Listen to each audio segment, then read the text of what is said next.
our faces. So it says on StreamYard you're live. Let me see actually, because it wasn't showing live on Kayla for me. Okay, there we go. So it's showing live on Kayla's. Let me just double check. Yeah, if you can just comment that you can see us, that would be cool. Yeah, for some reason on mine it says waiting still. Just weird. What are we waiting for? Yeah. But it says we are live on StreamYard here. Oh, I see you. I see you. If I click the video from my subscription box, I see your channel live. Okay, there we go. I think it just went. Okay, perfect. Sorry about that. Technical difficulties. Okay, perfect. Okay, glad you can see us. Yeah, thank you for joining us today. Yeah, as Kayla said, we're doing a combined live show here again. We've done this a few times before, but for some reason it's still a little bit confusing. But yeah, my name is Gabby. My channel is Gabby Reads, and my book club's called The Book Troop, and we also read like thriller, mystery, horror things, and it's a good time. So, yeah. Can you tell us your most recent? I always like to start mine out knowing somebody's recent like favorite mystery or horror. Like what's been a real win for you lately? That's right. I brought this thriller that I just read recently was Look in the Mirror by Catherine Steadman. Yeah, and I actually really liked it because I liked The Family Game by this author, so I was kind of excited for this one. And this one, it had like the nanny gone wrong kind of thriller trope, but I feel like it did an interesting take on it. It was kind of different from anything else that I've read before with that trope, so I really liked this one, and I think it was pretty fast paced and is a good time, so I'd recommend. I'm gonna try to. I hope it's in like the Goodreads Choice Awards, and then I can read it. Yeah, it could be. I feel like my year is filling up with books that I want to read, and I don't have room for that, but I really want to read it. Yeah, I think you'd like it. I think so too. Okay, I'm Kayla. If you're on Gabby's channel, maybe you've never seen me before. My channel is Books and Lella, and my most recent favorite 5 stars are right here. Horror movie by Paul Tremblay, which I know isn't for everybody, but it was very much for me. And every time I go on vacation, someone dies, which is a mystery that I really like. So those are mine. Nice. Erin. Hi friends, my name is Erin. My channel is Booked and Busy. While I don't have any new horror favorites, because apparently I'm very hard to please when it comes to horror, I do have 2 horror books that I read recently that pulled very strong emotions for me, primarily disgust. So if that's something that interests you, here you go. Most recently, Bloom by Delilah S. Dawson. I've never thought that someone deserved what they got so much. I read this book. Right. Also, I had a physical reaction to this book. Like my head started swimming. I had to sit down and put my head between my knees and start breathing and like drink some water when I was reading Natural Beauty. Nice. Yes. So if you like strong emotions with your reading, try these. Yes. Thank you for sharing that take on it. Okay, we've had a couple of DNFs. I would DNF it too, honestly. But I don't want to get it. I did. Okay. Let's let Bree get into her introduction, and then she's actually going to share the synopsis with us because that's what everybody wants. It's really as best as I can. If I say something wrong, come for your mama, don't come for me. Okay, that's all I'm gonna say. So into the synopsis. Oh, tell us your channel first. My name is Bree. Sorry, I suck with this. Lala, you know, Kayla. Anyway, my name is Bree. My channel is Black Booktician. I read books. Any recent favorites? Any recent favorites? I'm gonna tell you right here, right now. This is the first book I've read in a month and a half. So when you say recent, I think like based on when the people have seen you last here in this space. Oh, okay. So I did a video on my channel, and it was a Black mystery and thriller middle grade books. All of those books were 5 stars for me. Root Magic was wonderful. The Vanquishers was wonderful. I'm trying to remember the rest of them, but those are the 2 that I'm thinking of. And I'm reading Earth Divers, which is by Stephen Graham Jones. It's his comic. He's in the 3rd volume now, and I'm obsessed with that comic series. It's really good. It's pretty much just what happens when we go back in time and fuck over Christopher Columbus and everything he tried to do to indigenous people in America. Love it. Very cool. It is great. It is 5 stars. 5 stars for me. All right. Thank you for the rec. All right. I took that dust jacket off. I would like to first say Stephen Graham Jones, one of my favorite authors. If you follow my channel, you know that's not something new. And I hate what is it called? The covering. What's that called? The dust jacket. The dust jacket. I hate it. I cannot. This one specifically? I hate all of them for his all of them for his book. It's not giving what it should have gave. So I think it's garbage. So I just have the book here. This is a book that's pretty much it follows the story of Tully Driver, right? That's his name. Mm-hmm. Okay, I had to double check. Sorry. This book follows the story of Tully Driver, who is pretty much it's kind of like what goes wrong when you have a peanut allergy and people fuck with you at school because you have this peanut allergy. It's a story about, I think the title, it says I was a teenage slasher. I think it should have been the making of a teenage slasher because that's what it gave more than I was a teenage slasher.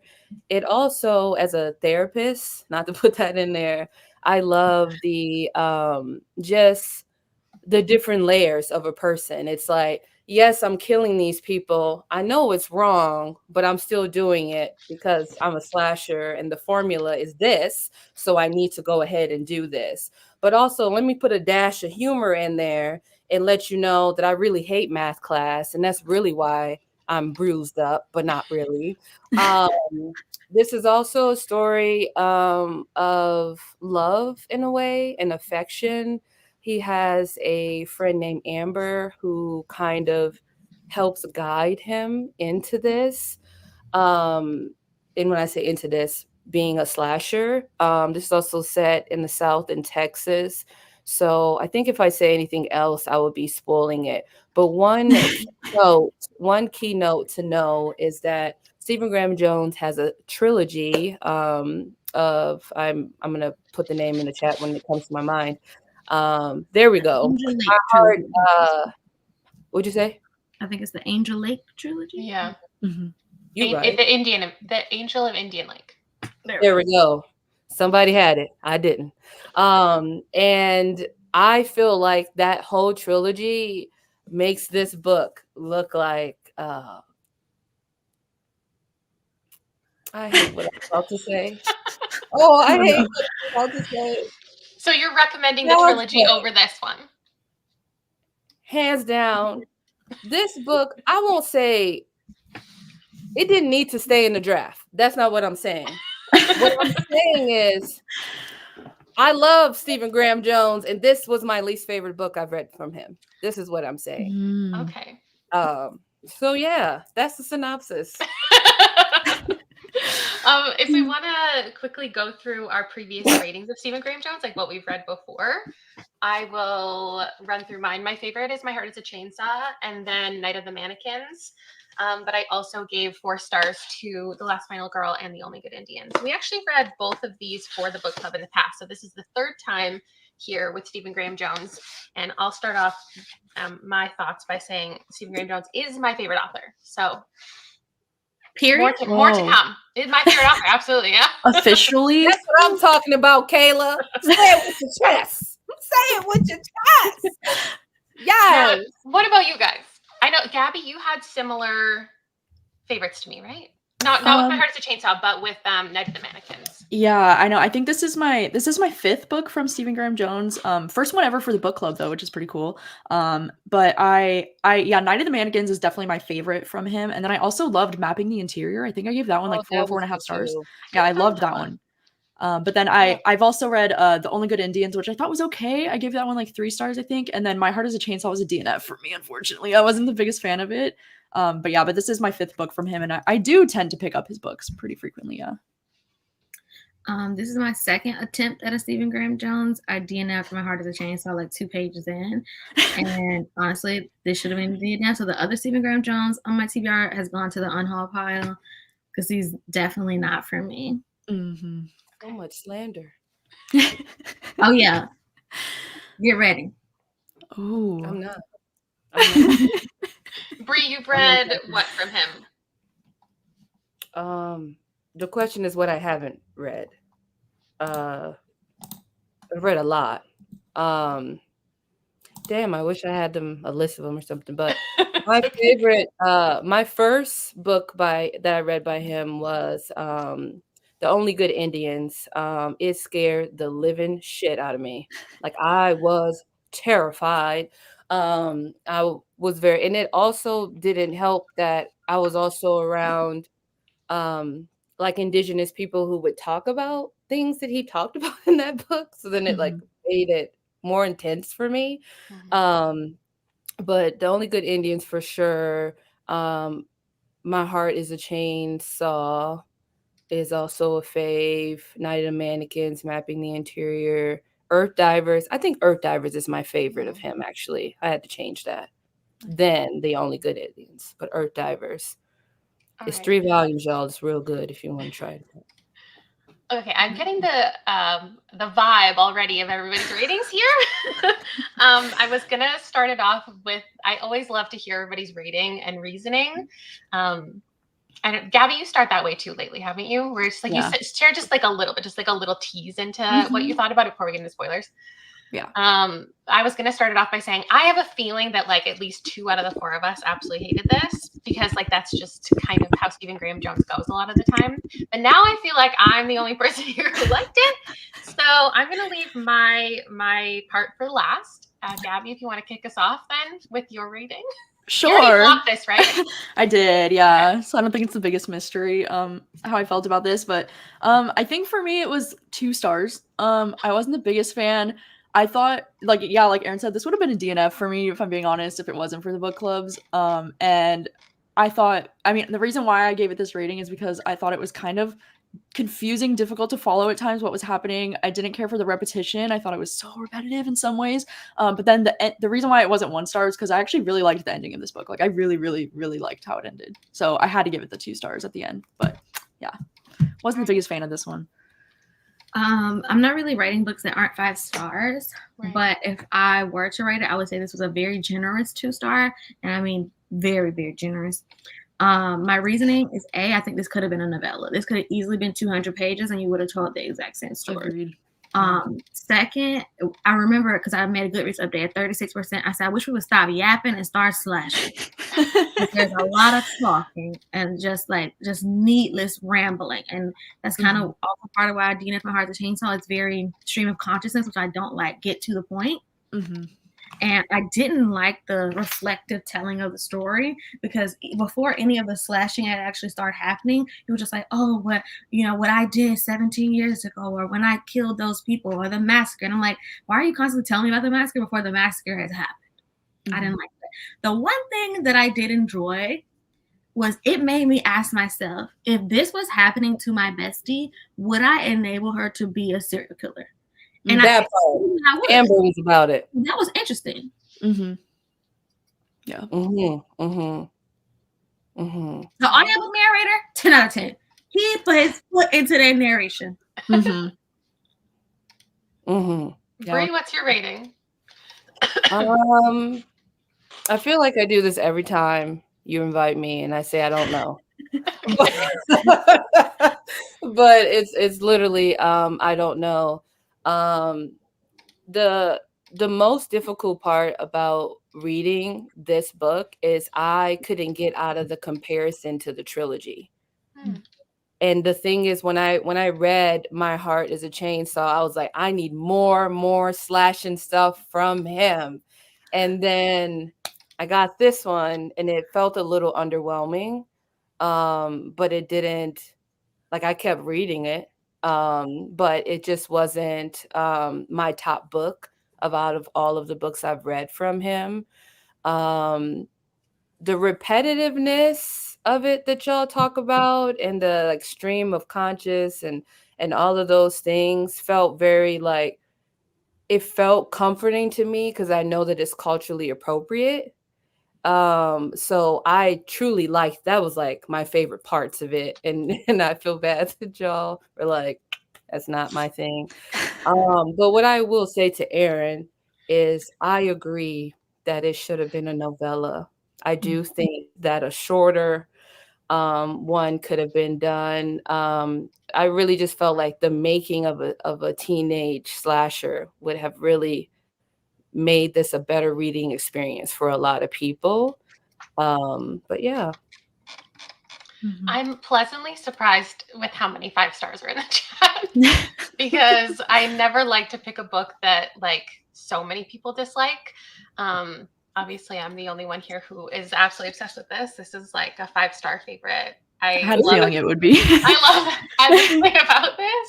And I'm glad that there are quite a few people who agree. So, yeah, I'm bummed that it didn't work for people, but my one sentence is I just think it was like the perfect tongue-in-cheek, self-aware take on the slasher genre. It was like really ridiculous, Oh, and yeah. the logic was ridiculous, but it was completely explained within itself. And my experience reading this was an absolute 5. I almost cried at the end. I thought it was perfect. I want to make one like extra point. I do think that if you are someone who's really familiar with like horror movies and like horror movie tropes, this is more likely to work for you, because I think it does have that tongue-in-cheek element where it's like, I know this because I had to text stuff. I was like, wasn't Justin dead, or did I skip something? Like, am I making this up? Because I thought, what's happening? The supernatural, I guess, element of it all. So I was like, if you, and she was like, I think it's Jason. I was like, if you know those movies, then you're like, this is from that. And this is, and so I think it will work better for you if that also is the case. Yeah, that was my criticism of the trilogy. I was like, don't come in here and not be familiar with slashers, because you will hate this. Like, if you don't have any background knowledge in that, you will hate this. That was one of my original thoughts, was that like that's one of the biggest things that people complain about with My Heart is a Chainsaw, is that getting into it is so difficult unless you have such background information. And I was going to say with this one, it's so much more easily recommendable, because you don't have to be as steeped in horror culture. But I guess maybe I'm wrong. Yeah. Okay, so let's get into like our full thoughts so we can really talk about everything. My first question is just like, what were your first impressions? Because I want to know, in the first 30%, we get to know Tully. We get this narration style from him 17 years later, reflecting on himself as a teenage killer. There's a boy who dies, and then he comes back and starts killing at this party. So I want to know what your impressions were, what you thought was going on, and like what was to come. That's my first question. My first impression was, okay, where are we going to go with this peanut allergy? That was like, I don't know why I hyper fixated on that, but that was just something that I was just like, where are we going with the I wasn't even thinking about it. Maybe because I have a lot of allergies. I was just like, where are we going with this? Yeah, I don't want to overtalk. I don't know. I guess at the beginning of this, I was just kind of like waiting for the plot to pick up, or waiting for something to get interesting and pull me in. So I wasn't really thinking about where the story was going, because I was just trying to get a grasp on like what was going on and what I was like reading and trying to get into it, I guess. I'm a very no thoughts, head empty reader. I'm just going along for the ride. Whatever you tell me, that's the truth. And I'm not theorizing. I'm not trying to predict. I just don't read that way. So I was just like, where are we going with this? Like, oh, he's a pitiful teenage boy. Oh, great. Continue to be pitiful throughout the whole book. And so I just like, when are we gonna get to the slashing? Because when the title is "I was a teenage slasher," I feel like it's gonna be slashing throughout. That's why I felt like this should have been the making of a teenage slasher. Right, Party was a 10 out of 10. Kind of loved the beginning and Justin coming back. Didn't have a lot of thoughts. Lost at the beginning. I was thinking like the first impressions for me were like, this is so different for Stephen Graham Jones for me, because sometimes, like with My Heart is a Chainsaw, there's like this big destructive moment at the very beginning, and then it completely drops off, and it's like nothing happens for so long. So I was thinking this is going to appeal to so many people because there's so much killing right off the bat, like this party and everybody, like the ghost of this guy coming back, and like suddenly people are just dying left and right, and then it doesn't suddenly drop off and nothing happens. It's like a slow, consistent killing throughout. I tabbed all of the murders that were happening because I was keeping a body count, and it's like really consistent throughout the entire thing. And I thought that was nice. My first impressions were like, is he telling the truth? Because I think I was confused at the beginning if he was like he was making this up, if Justin coming to the party and killing everyone was actually him, because he was saying like, oh, I killed 6 people that day, and then like 6 people started dying, and I was like, so is he like, is that like a made up thing that this ghost like or zombie from the grave, it didn't actually happen? So that's where I was at in the beginning. I was wondering where it was going. And then I was also wondering if it was one of those stories where it's like, I've killed all these people. I thought maybe it was one of those books where he was saying, I feel responsible for killing all of these people, and he didn't actually kill anybody by the end, which I would have definitely been disappointed by. Yeah. That was my first impression. But did you enjoy the writing style and Tully's POV?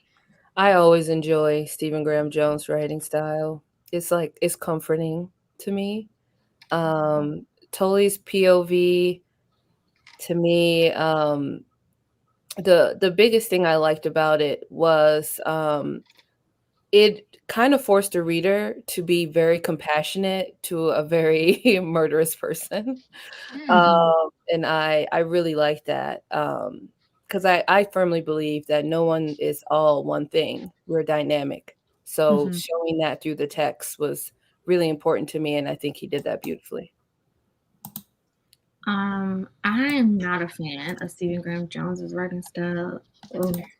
But I also didn't like being in Tully's POV because I felt like I could tell off the bat that Tully wasn't a reliable or like trustworthy narrator.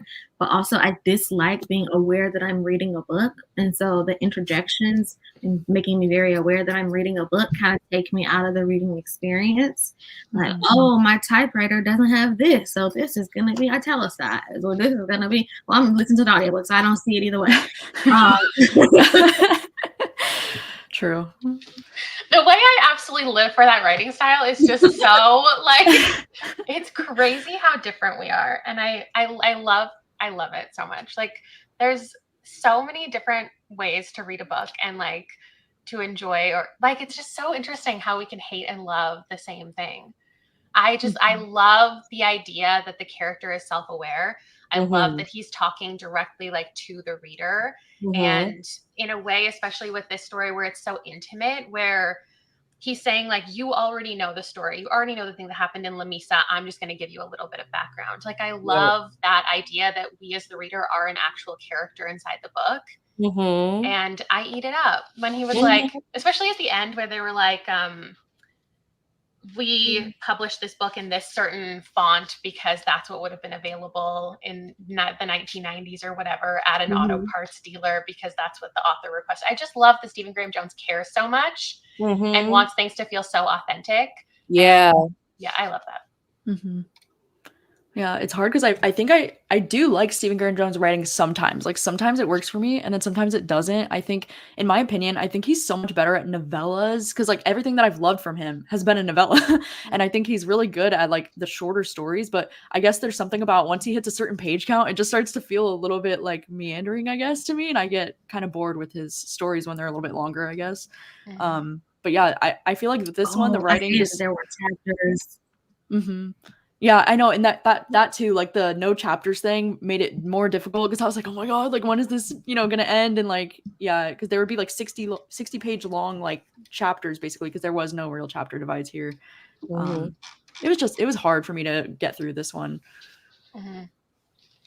I'm a tangent girl. I'm a stream of conscious girl. Yeah. This reminded me a lot of Jade, but like just less obsessive. So I love my time with it.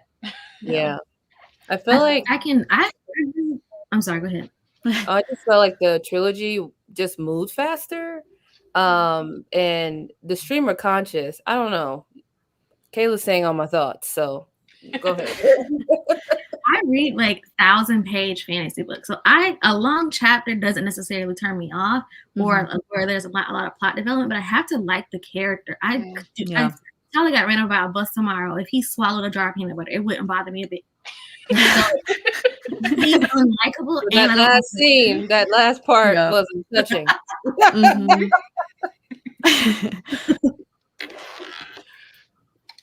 Okay. Did you have any memorable scenes or quotes, though, that stood out to you that you did enjoy? I said it a little bit in the synopsis, but when he was like, yeah, slashers don't like just miraculously heal, and it's more internal, and like, you know, you can just feel it, but you don't see it. And he was like, yeah, and I'm in math class, and that's the normal response to people when they are in math class, is they like squinch or like feel upsetting. I thought that was funny as hell. I laughed out loud.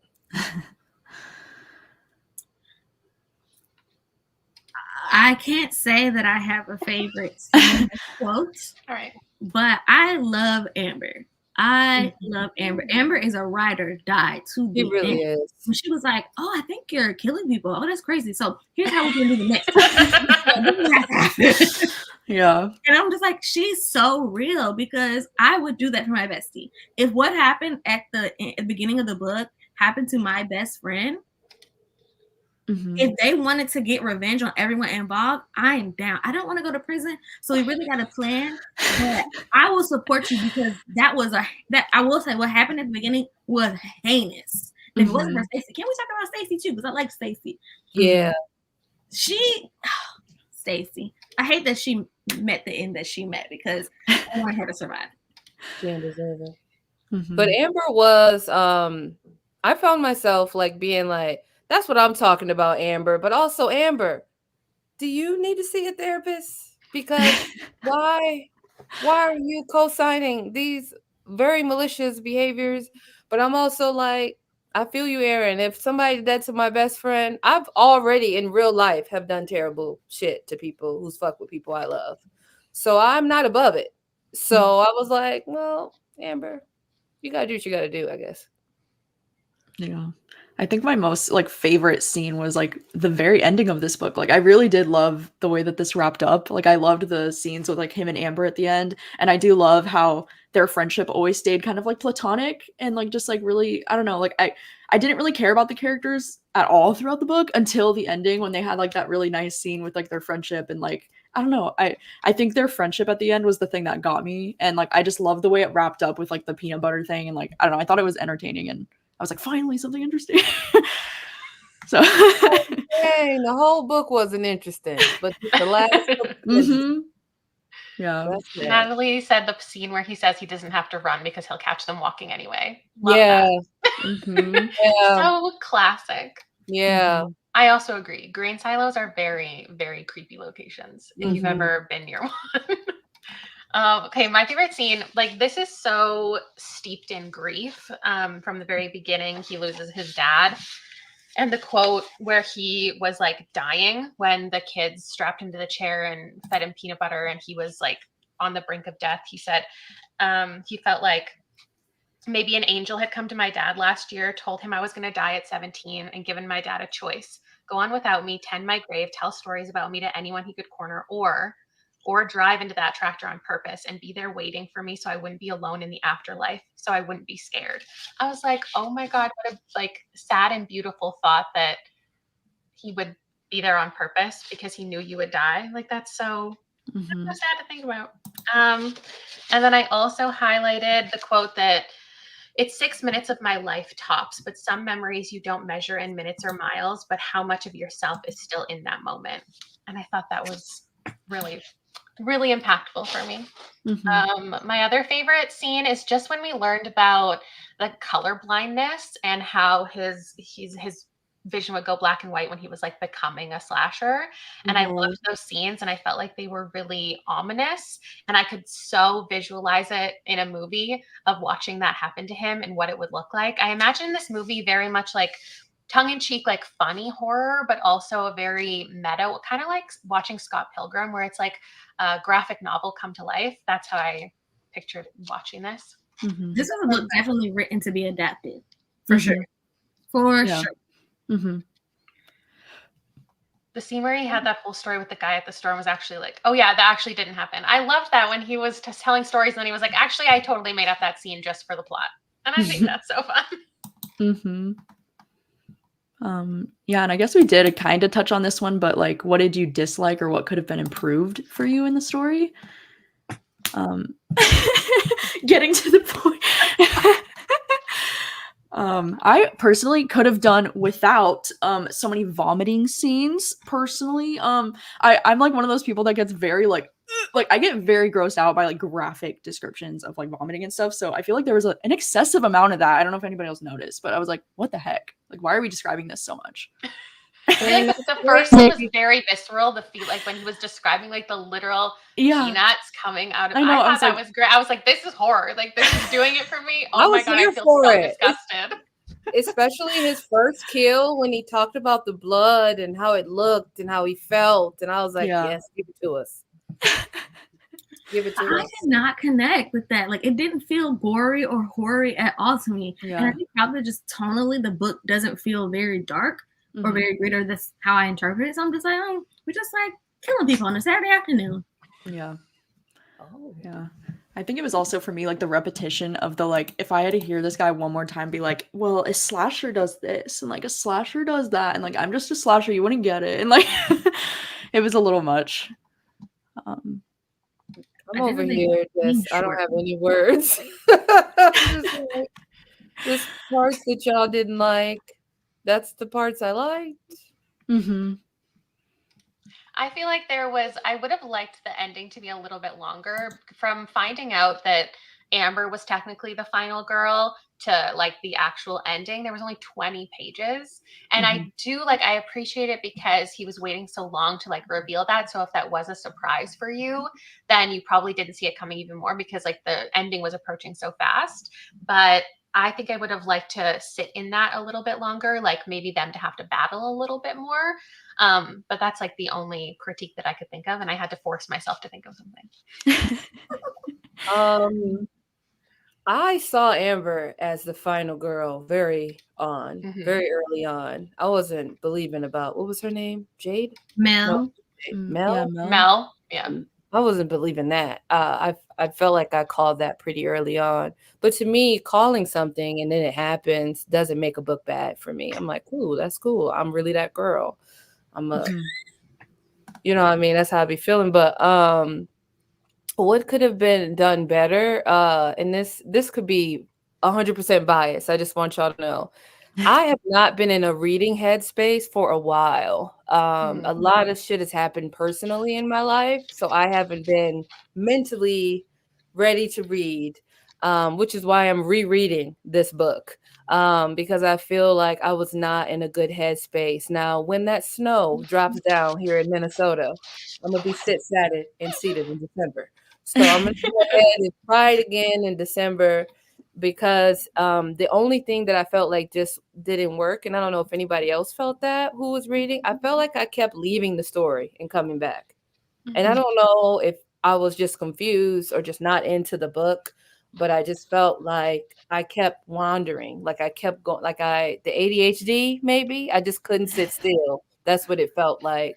And I feel like that's the only thing I have. Really talking about what I could approve, huh? Yeah. Yeah. I mean, I know we kind of also touched on this as well, but were there any characters that stood out for you in terms of like, were you connecting with a character more than another, or do you wish we could have gotten another perspective? I know I saw in the chat, some people were saying they would have liked the perspective of the victims to make it extra kind of creepy and weird.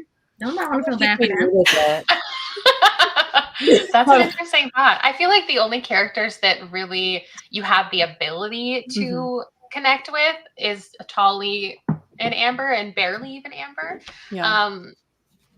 You get them as more like surface level, or Amber more of a surface level character, but I guess Amber stood out to me because like I love how this was kind of a book similar to books where like you find out your best friend is like a vampire or a werewolf or an angel, and then you like go ahead and test all of their things. I just loved when they like went to the chainsaw place and like all of them worked when he touched them when they were all broken, and she was like, okay, let me take you out to like the school field to see how fast you could run and like pick up that knife, see if it works. Like I just thought that was a really fun dynamic because I've never seen anything like that without it being like a really paranormal entity.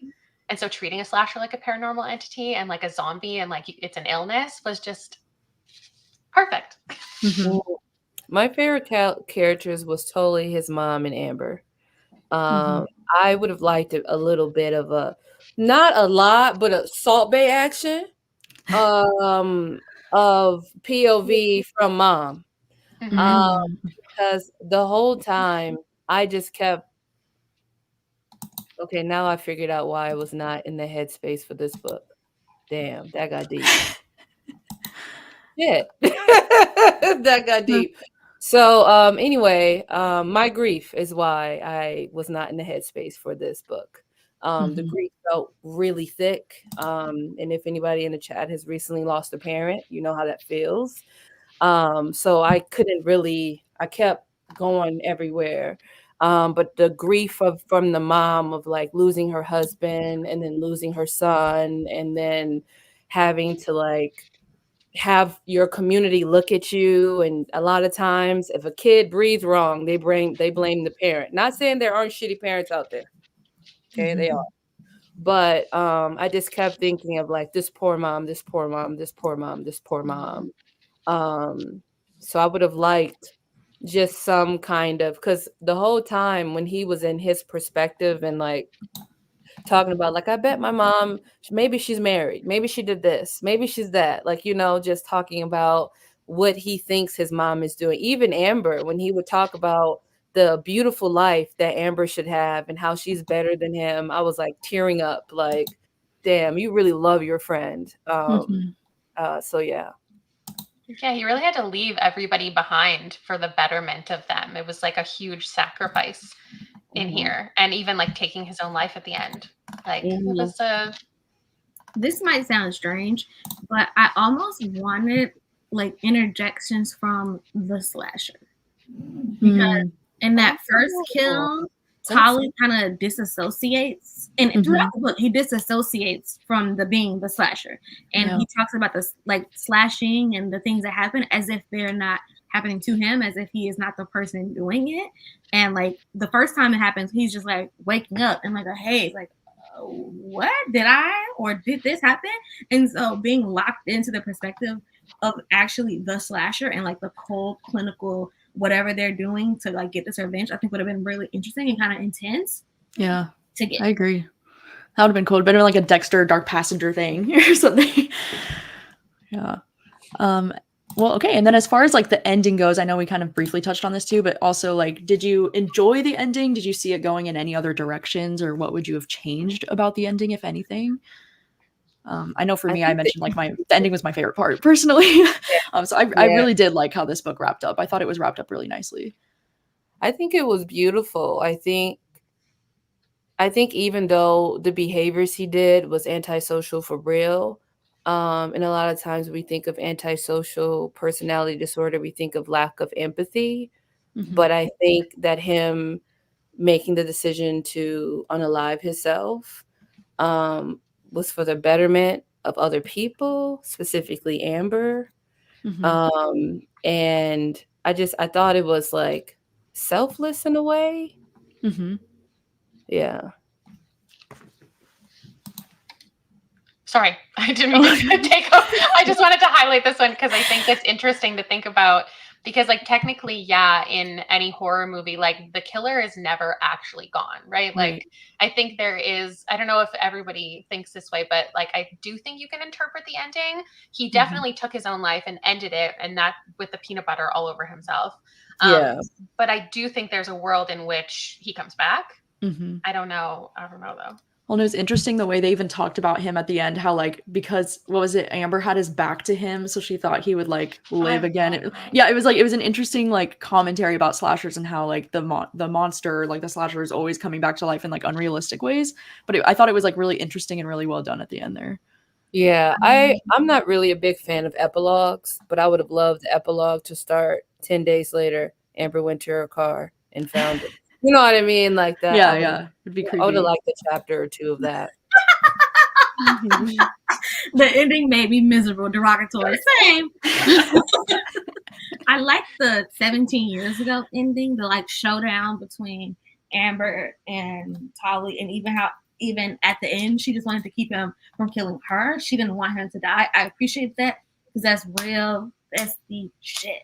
Like Yeah. you are not gonna kill me, but I'm not gonna sit here and let you die. Okay.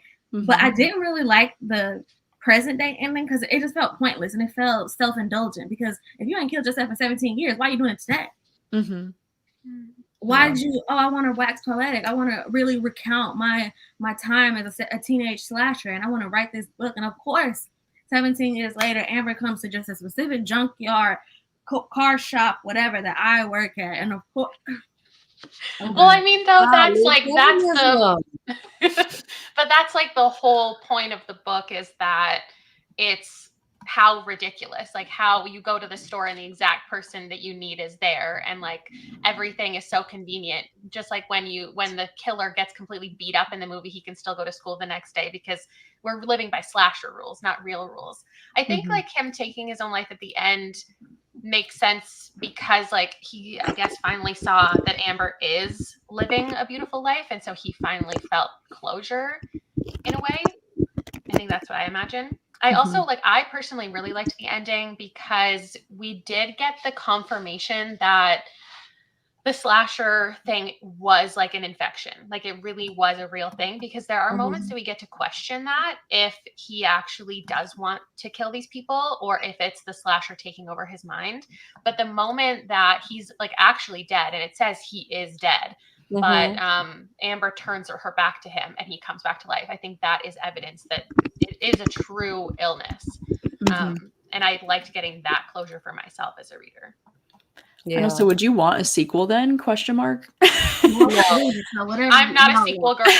I mean, he set it up though. I feel like he was dropping so many hints, like, well, sequel's gonna sequel, and like I don't know if he was just talking about because this had happened 17 years ago, so this was the sequel, or if he was hinting that like this is gonna be his next series project and like there will be a sequel. I can do a sequel if we have more POVs. Or if it's a completely different like person, because if it is an illness, like he could infect other people. It could be a sequel that's not with this cast. Yeah. I could do that. Yeah. And nobody wants that. The concept of the slasher though is like one of the most unique things ever. Like that you could be infected with this killing. Yeah, so I do think that maybe he should take it on to be something else. If not another book, definitely like a movie. I want to see it. Yeah, I do think he should write more slashers though. I'm still a fan of his slasher work. And I think we know the answer for all of us for this one, but will you read from this author again? You can let us know in the chat too. Aaron's done. Like we're very close to a rip to the trees situation. So I'm just like, I gotta step away. You know, I gotta call it quits. Aaron, would you be interested in reading Earth Divers since they're comics and they're shorter? I don't want to read a word from this man. Not even a tweet. I'll be ruthless on the internet. What's interesting is I've seen him speak before, and I like the way that he speaks works for me, but the way that he writes does not. I feel like reading so much of his work, it's like you could never pick up one of his books and not know that it was written by him. Like it's so evident from the very first page because he writes exactly the way he speaks. If you've ever read this man's like blurbs on other people's books, he is such a weird person. The way that he like says that, he doesn't just say like I liked the book, I recommend it. He like writes a whole tale of its own in the blurb. Like he is just such a unique character that it's very evident when this is him. He wrote like this is his mind. Yeah. But him writing a whole blurb is very cultural. So I just love it. I'd be here for it. Honestly. I'm just really sad that this book I've decided is a 3.75 4-star out of 5 stars for me. Oh, nice. But I need to reread it. I won't even tell you how many times I've reread The Night of the mannequins. That shit was creepy as hell. I had to read that a couple times. I feel like this is the one that I would recommend the most.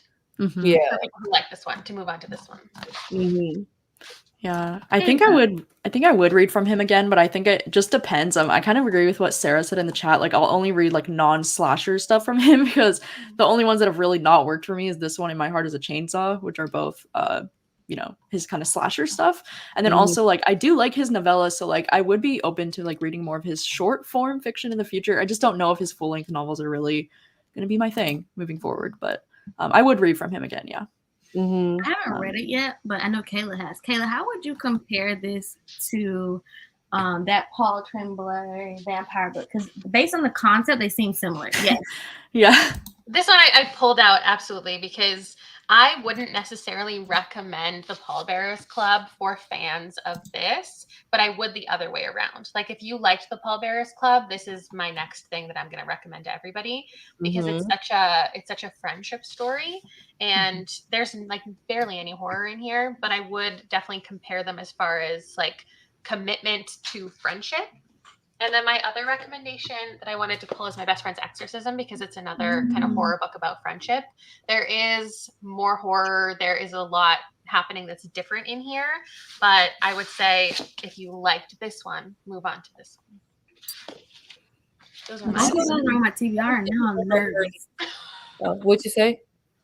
Both of the books she recommended in tandem are on my TBR, and now I'm nervous. Oh my God, Erin, do not read this. Like, don't. Yeah, do don't. No, do not do that. No. In the Raven Boys because of you. You're going to hate it, and then you're going to roast it, and then I'm going to be sad. I'm very Everything sorry. bad. This is Everything gonna bad happen is going to happen if you read that. Have you read other Paul Tremblay or no? Have I read I've any? never read it. I've never.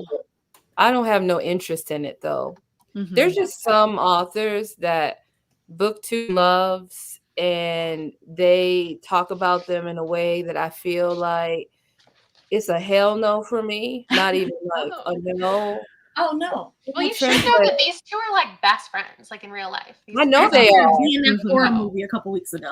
So I guess they have a lot of similarities, and I actually think that they inspire each other's writing in a lot of ways. Yeah, I can't do Paul Tremblay. No, I can't do Tremblay. And I also can't do the Southern guy. I hate that this. Is one of my favorite books of all time. It's so good, Bree. I hate this writing. Give me the peanut allergy so I can end it all. You hear me? I can't. The misogyny of it all is. I need to do a video figuring out my horror taste because I do not know what I like, but what I like a lot. I love. No, I can't deal with that misogyny. That is way. But it was so real, and being from the South, it really hit. I'm from the South too, babes. It was oh my God. It did not hit. In fact, it was unbearable. See, it's just so crazy. That's wild. I've loved Grady Hendrix, and I've just like the Pumpkin Haunted House book. He needs to apologize to every tree that had to die to make those books because that was a waste of paper. Yeah. He's a real like all over the place kind of author. Can you say that one more time? I need to write that quote down one more time. I need to apologize. Now that's some sick shit. Like that joke had levels. It was like environmentally friendly. Like that was good. That was good. Oh, I've never hated a book so much. That's so funny. Yeah, I usually like Grady Hendrix, but I agree that one was a bit of a miss for me as well. But yeah, in the chat, if you had any other recommendations for books that are similar, or not even books, but just like any movies or TV shows that you would also recommend that are similar, or you think if somebody read this and either enjoyed it or didn't enjoy it and is looking for something similar, what you would recommend, if anything. I think for me, the only thing I could think to compare it to was My Heart is a Chainsaw, just because of the like similarity with like the friendships and the slasher elements. Like, I don't know, it reminded me quite a bit of that one. But I couldn't think of anything else that I would recommend or that I would compare this to. I haven't read any slashers other than from Stephen Graham Jones, so I don't really know, honestly. I have some comics in mind, but not really. No. Mm-mm. I didn't think about Cabin in the Woods. That's a good one just because it's like a very meta, Yeah. meta one. I was thinking The Final Girls as a movie. I watched that with my channel members last year, and it's a very campy slasher. That one was fun. Happy Death Day is one that came to mind. Oh yeah. Oh, I have one by Kaylin Barron. You were supposed to die. You weren't supposed to die tonight. Oh yeah. Stars. That's a good one. 5 stars, hand down, 10 stars if it could be. That's 12 YA, stars. right? Yeah. I'm not really into the YA, and sometimes Kaylin Barron pace pisses me off. But somehow I felt like she was in the lab. Mm-hmm. In the lab, and she was making it happen. So for sure, you're not supposed to. I'm not going to give y'all the wrong title. Let me look it up. I also think The Wolfman, the movie from like the 40s. Stephen Graham Jones actually mentioned that in like an interview that I saw a while ago about how he rewatched that to like follow the pacing of it for this book. So I would recommend you watch that if you love this one and you want to see kind of its partial inspiration. Interesting. And I just pre-ordered The Buffalo Hunter. Thank you. And somebody in the chat, Libro, you a real one. I keep forgetting that I have a Libro account. Do I have 13 credits? Nice. My Audible was getting like that. I had to pause it for 3 months. And I'm like, I'm not getting through these credits. It's bad. When I forgot about Audible, I forgot about Libro, and I forgot about Book of the Month. I got 15 credits with Book of the Month. And I said, you just been giving these people money for 15 months. Oh no. Oh. Buffy's interesting. Yeah, but I don't know what to buy books, so that's Yeah, you're not supposed to die tonight. Thank you, Subhana. I like that name.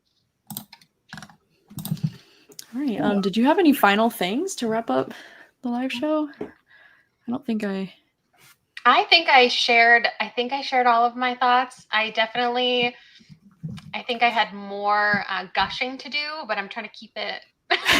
No, gush, please. Please gush. Please gush. This is your moment. No, I'm fine. Yeah, I haven't had a 5-star. I haven't had a 5-star for my own book club in like a year since Monstrilio. Wow. So this just felt like very refreshing. I'm just very happy to be here. Happy to. I have a question for the three of y'all, and this may help some people in the chat. As people who are very familiar with Stephen Graham Jones, where would you recommend people start out with his works? I would have to know how gory do you want? Like, what's your scary meter first? Because I gave a friend The Only Good Indians, and she's been reading it for 3 years. Oh, no. I feel like this is a good place to start. Yeah. Because it gets like more intense from here and less intense from here. But this is such a good idea of his writing style that if you hate this, then just like don't pick up anything else. Yeah. Because the people who absolutely hate this aren't going to like anything else probably. But most people tend to give this like a 3, 4, or 5, and then they move on, through his other stuff. Or just start with a novella because like it's an easy way to get a vibe for his stuff. I started, the first one I ever read was Mapping the Interior. And that was obviously a good place to start because I liked it enough to want to read more. Yeah. No, I think I'd recommend starting with Night of the Mannequins just because I think it's his best personally from me. And so I think that would be a good one to start with just because if you're going to read any of them, might as well read one of the better ones. The Only Good Indian is the one that's on my TBR that has moved to the unhauled pile. That's fair. Yeah. I feel like that would be one that you would like. Because it's the atmosphere is super creepy and it's the fastest paced book he's written that I've read. Yeah, but we don't need more roasting from Erin needs to choose joy. And I'm trying so hard to find horror books that I like. Because my hits, they hit so hard. Do you think it's because you are like a fantasy reader? For the most part, my favorite horror books, House of Leaves is my #1 favorite horror book. House of Leaves, and that was just such an intense reading experience. House of Leaves, The Southern Book Club's Guide to Slaying Vampires, What Moves the Dead, A House at the Bottom of the Lake, Catherine House. Those are like books that you like Catherine House. I know. need to get out of Aaron, you this can spot. never guess Aaron's opinions. There's no predicting what Aaron's gonna say ever. You Oh my god. what gave Catherine it? House was so Catherine good. House. Grace. It was horrible. It That was should so have been 8 atmospheric. drafts. It was so interesting and like the descent into madness. Oh, delicious. I feel like nothing happened. I was sitting there waiting. I liked Catherine House too. I like the atmosphere in That that one. period could have came faster than the plot of that book. I think you're gonna have to come back for the Literally Dead Book Club is gonna do in February the new Grady Hendrix, the Home for Wayward Girls or whatever. So you're just gonna have to come back for that because maybe Grady Hendrix is your place to be most of the time. Not mine. And I'm okay with that. You know what I mean? You got to know what you like. I'm up here trying to figure out what kind of fantasy I like. I do not know what the I like. I really want to figure it out though. Yeah. So the book trip next month, we're going to be reading "We Used to Live Here" by Marcus Clear. I don't know how. I'm not sure what his last name either, but I gave it 5 stars. I know. I'm so excited. Kayla gave 5 stars. Now I'm really hyped to read it. I've been looking forward to this horror book, right? Yeah. And it follows like a queer couple, haunted house vibe. It sounds interesting, and it was compared to Parasite, which is like one of my favorite movies of all time. So I'm here and I'm excited. What's the name of the book one more time? Sorry. The name of the what? The book for your book club? It's called We Used to Live Here. Oh, because that sounds really good. I think I'll read that. Yeah, it does. It sounds like it'll be a good time, and it's getting mostly across the board pretty good reviews from what I've seen from trustworthy friends. So we'll see. I hope you like it. I hope so too. I think I have good feelings about it. Yeah, and then what is the Literally Dead Book Club up to these next few months? Thanks for asking. It's The God of the Woods by Liz something. More. Yeah. That one. It's like gonna be like a mystery. So we're going from a slasher to a mystery next. I think it's gonna be fun. I haven't read Liz Moore. What's her thoughts? Great. I haven't either. Well, Birdie Book of the Month has that book if you want to get it. Oh my God. I feel like sharing with Scott because I was looking on it yesterday and I got way overwhelmed. I said, I need to buy a book, but which one? Book of the Month has the God of the Woods. Can you gift credits? I'm not sure. I know you can buy them from other people. I don't know if you can give them the ones that you have them. I don't know. Yeah, because I would like to offload. All right. Well, we'll see you guys next time for those 2 live shows. Thank you very much for joining us for this discussion, and we will see you next time. Bye. Bye.